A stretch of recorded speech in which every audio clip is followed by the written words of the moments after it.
মাই হয়ে গেছে। কানাডার পার্লামেন্টে ইতিহাস গড়লেন বাংলাদেশের ডলি বেগম। প্রথম বাংলাদেশি বংশোদ্ভূত হিসেবে জায়গা করে নিলেন অটোয়ার জাতীয় সংসদে।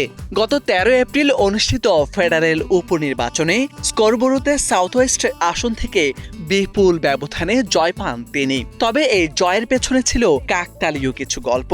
তিনি অনুসরণ করেছেন নিউ ইয়র্কের মেয়র জোহরান মামদানিকে, আর এতেই বাজিমাত করে ইতিহাস গড়লেন ডলি।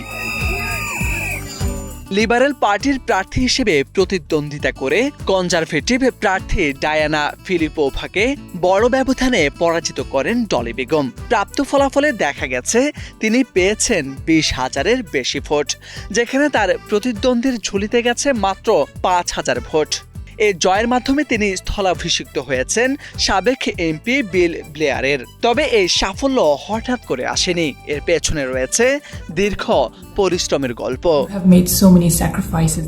১৯৮৯ সালে বাংলাদেশের মৌলভীবাজারে জন্ম নেওয়া ডলি বেগম শৈশবেই পরিবার সহ পাড়ি জমান কানাডায়। টরন্টোর স্করবোরোতেই তার বেড়ে ওঠা। টরন্টো বিশ্ববিদ্যালয় থেকে রাষ্ট্রবিজ্ঞানে স্নাতক এবং ইউনিভার্সিটি কলেজ লন্ডন থেকে স্নাতকোত্তর ডিগ্রি অর্জনের পর তিনি যুক্ত হন সামাজিক ও জনকল্যাণমূলক কাজে। ২০১৮ সালে প্রথমবারের মতো অন্টারিও প্রাদেশিক পরিষদে সদস্য নির্বাচিত হন।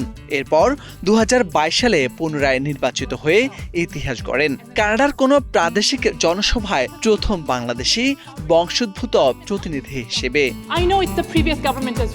ফেডারেল রাজনীতিতে প্রবেশের লক্ষ্যে চলতি বছরের ফেব্রুয়ারিতে তিনি প্রাদেশিক পদ থেকে সরে দাঁড়িয়ে লিবারেল পার্টিতে যোগ দেন।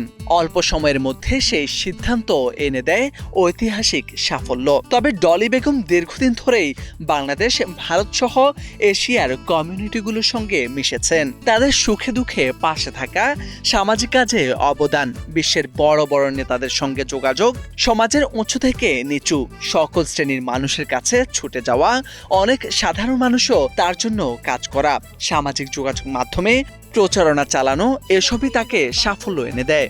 প্রবাসীদের মতে নিউ ইয়র্কের মেয়র জোহরান মামদানিকে অনুসরণ করে চালানো এসব প্রচারণার মাধ্যমে বাজিমাত করেন ডলি বেগম। ডলি বেগমের এই জয়ে খুশি সেখানকার স্থানীয় প্রবাসী বাংলাদেশি সহ দক্ষিণ এশিয়ার দেশগুলোর বাসিন্দারা। কানাডার মূলধারার রাজনীতিতে তার এই নতুন যাত্রা আরও প্রসারিত হবে এবং প্রবাসী বাংলাদেশিদের জন্য তিনি কাজ করবেন বলে বিশ্বাস প্রবাসীদের।